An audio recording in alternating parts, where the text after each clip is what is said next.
तुम्हाला पण चहा सोडायचा आहे का हो? तर नक्कीच हा व्हिडिओ शेवटपर्यंत बघा. हाय, मी काजल जगदाळे माझ्या यूट्यूब चॅनलमध्ये पुन्हा एकदा तुमच्या सगळ्यांचं खूप खूप मनापासून स्वागत करते. तर आजचा आपला विषय आहे अगदी सगळ्यांच्या जवळचा, जे चहासाठी खूप ॲडिक्ट आहेत, चहाची खूप जुनी सवय आहे, अशा लोकांसाठी. तर चहा कसा सोडायचा व त्यासाठी काय केलं पाहिजे? तर पहिली गोष्ट ही आहे की चहाची सवय सोडणं तशी अवघड आहे, कठीण आहे. म्हणजे आपण फार पूर्वीपासून ती सवय आपल्याला असते. अगदी सकाळची सुरुवात, इव्हिनिंग ही आपली चहानेच होते. चहा घेतल्याशिवाय आपलं कुठलं काम होत नाही किंवा चहा घेतल्याशिवाय आपल्याला एखादं काम केल्यासारखंही वाटत नाही. काम करायचा उत्साह राहत नाही. काहीतरी मिसिंग आहे असं वाटतं. हे सगळं तर होतंच, पण बॅक टू माइंड ही गोष्ट लक्षात ठेवली पाहिजे, की अशक्यही असं काही नसतं. फक्त आपण ते ठरवलं पाहिजे किंवा त्यासाठी तसे प्रयत्न ठेवले पाहिजेत. तर ती गोष्ट नक्कीच होऊ शकते. मुळात डायरेक्ट मला चहा सोडायचा आहे किंवा माझ्या डाएटमधून साखर मला झिरो करायची आहे. ही जी पहिली गोष्ट आहे ना, ती सगळ्यांना जमते असं नाही. आणि ज्यांना जमते त्यांच्यासाठी अगदी बेस्ट आहे आणि बेस्ट गोष्ट आहे ती. पण ज्यांना नाही जमत आहे, त्यांनी एक वेगळ्या पद्धतीनं प्रयत्न करणं गरजेचं आहे.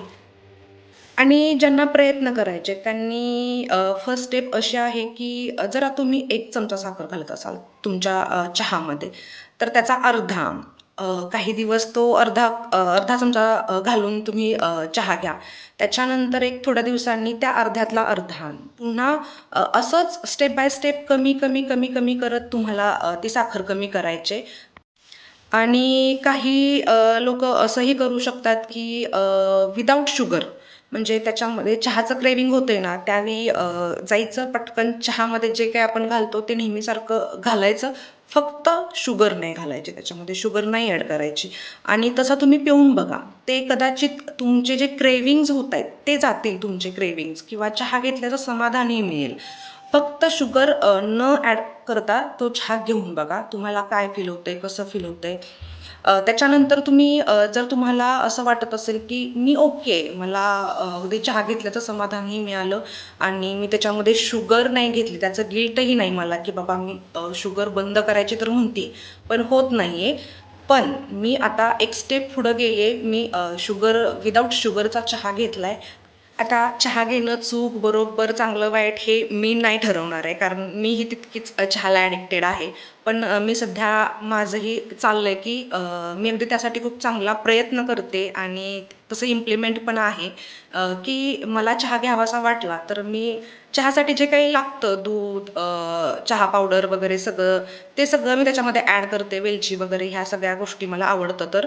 पण शुगर नाही टाकत त्याच्यामध्ये. आणि साखर बंद केल्याचं कुठेतरी एक स्टेप पुढं किंवा त्या दिशेने मी कुठेतरी निघाले ह्याचंही समाधान राहतं. आणि ज्यांच्यासाठी अशक्यच आहे, की मी चहा घेतल्याशिवाय माझं काही कामच होत नाही, मला नाही जमणार आहे.